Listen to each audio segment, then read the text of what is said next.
તાપી જિલ્લાના સોનગઢથી ઓટા મલંગદેવ તરફ જતો મુખ્ય માર્ગ હાલ વાહન ચાલકો અને સ્થાનિકો માટે માથાનો દુખાવો સમાન બન્યો છે। આ માર્ગ પર આવેલ અને ચાપાવાડી ફાટક તરીકે પ્રચલિત રાણીઆંબા ફાટક રેલવે દ્વારા સમારકામના બહાને અચાનક બંધ કરી દેવામાં આવતા જનજીવન સંપૂર્ણપણે અસ્તવ્યસ્ત થઈ ગયું છે।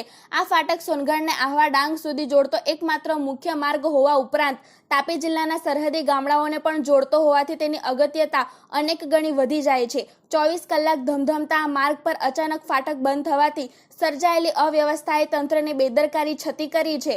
આ ફાટક બંધ થવાને કારણે રેલવે ક્રોસિંગથી થોડા જ અંતરે આવેલા અંડરપાસના ટનલમાં પણ અવરજવરમાં ભારે અડચણો ઊભી થઈ છે। નાના મોટા વાહનો ખાસ કરીને દ્વિચક્રી વાહન ચાલકો અને રાહદારીઓને આ અંડરપાસમાંથી પસાર થવામાં ભારે મુશ્કેલી પડી રહી છે। સમયસર હોસ્પિટલ પહોંચવા મતથી એમ્બ્યુલન્સ હોય કે પછી અગત્યના કામસર નીકળેલા લોકો સૌને અણધાર્યા વિલંબ અને હાલાકીનો સામનો કરવો પડી રહ્યો છે। આ એકમાત્ર એવો માર્ગ છે જ્યાંથી અનેક ખેડૂતો પોતાની જણસ લઈને બજાર સુધી પહોંચે છે, કામદારો અવરજવર કરે છે અને શાળા કોલેજના વિદ્યાર્થીઓ પણ પસાર થાય છે। ફાટક બંધ થવાથી તેમને લાંબા અને અસુવિધાજનક વૈકલ્પિક માર્ગો અપનાવવા પડી રહ્યા છે। આના કારણે સમયનો વ્યય, બળતણનો વધારાનો ખર્ચ અને વાહનોને પણ નુકસાન થઈ રહ્યું છે, જે સીધો આર્થિક બોજ સામાન્ય જનતા પર નાખી રહ્યું છે। લોકોમાં સૌથી મોટો રોષ એ વાતનો છે કે તંત્ર દ્વારા ફાટક બંધ કરતા પહેલા કોઈ પણ પ્રકારની વૈકલ્પિક વ્યવસ્થા પૂરી પાડવામાં આવી નથી। જ્યારે કોઈ મુખ્ય માર્ગ બંધ કરવામાં આવે ત્યારે તેની જગ્યાએ વૈકલ્પિક રસ્તાની વ્યવસ્થા કરવી એ તંત્રની પ્રાથમિક ફરજ હોય છે, પરંતુ અહીં તો સંપૂર્ણપણે અવગણના કરવામાં આવી છે। આના પરિણામે લોકોને પોતાના નુકસાનથી લઈને વાહનોના નુકસાન ભોગવવા માટે મજબૂર બન્યા છે। સ્થાનિકો જણાવી રહ્યા છે કે જો તંત્ર દ્વારા અગાઉથી જાણ કરવામાં આવી હોત અને વૈકલ્પિક રસ્તાની વ્યવસ્થા કરવામાં આવી હોત તો આટલી મોટી અરાજકતા સર્જાઈ ન હોત। ખેડૂતોને પોતાની ખેત પેદાશો બજાર સુધી પહોંચાડવામાં વિલંબ થઈ રહ્યો છે, જેના કારણે તેમને આર્થિક નુકસાન વેઠવું પડી રહ્યું છે। આ સમગ્ર પરિસ્થિતિને કારણે લોકોમાં તંત્ર પ્રત્યે ભારે આક્રોશ અને અસંતોષ જોવા મળી રહ્યો છે। તાપી જિલ્લાના સરહદી ગામોના લોકો અને વાહન ચાલકોની એક જ માંગ છે કે તંત્ર દ્વારા વહેલી તકે આ મામલે ગંભીરતા દાખવવામાં આવે અને તાત્કાલિક ધોરણે કોઈ વૈકલ્પિક રસ્તાની સુવિધા ઉપલબ્ધ કરાવવામાં આવે। ત્યારે વહીવટી તંત્ર આ મામલે કોઈ નક્કર પગલાં લેશે કે પછી લોકોની હાલાકી યથાવત રહેશે તે તો આવનાર સમયમાં જોવું રહ્યું।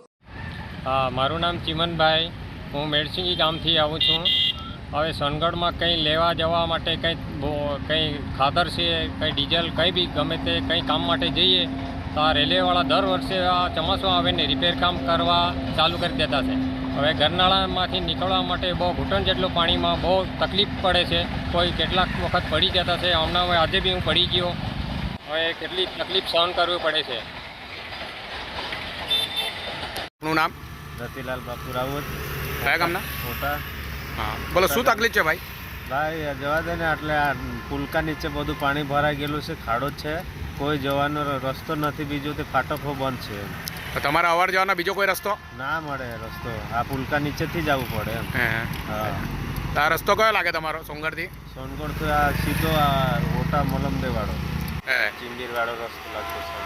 બીજો કોઈ રસ્તો નહીં એમ? બીજો રસ્તો નથી અમારો આવવા જવાનો, આ એક જ રસ્તો છે। આ એટલે ફાટકો બંધ છે, ફાટકો બંધ છે ને આટલેથી નીચેથી પુલકા નીચેથી એક ગાડો બંધ થઈ જાય, બીજા જવાવાળા માણસો શું કરવાના છે? એક તો બધા ચાલતા અડધે ઉતરાવી દે એને ઉતરીને પછી ચાલતા આવે એમ। એવું છે? હા, હવે તકલીફ છે તો સરકાર શું કરવાના? પેલું અધિકારીઓ કોઈ ધ્યાન નહીં આપી રહેલા છે આમાં। તો આના માટે શું કહેશો તમે? આના માટે તો અધિકારીને કલેક્ટર સાહેબ સુધી પહોંચાડે, લખાણ આપવું જોઈએ એમ કે આવું તકલીફ નહીં થાય એમ વચ્ચે જતા।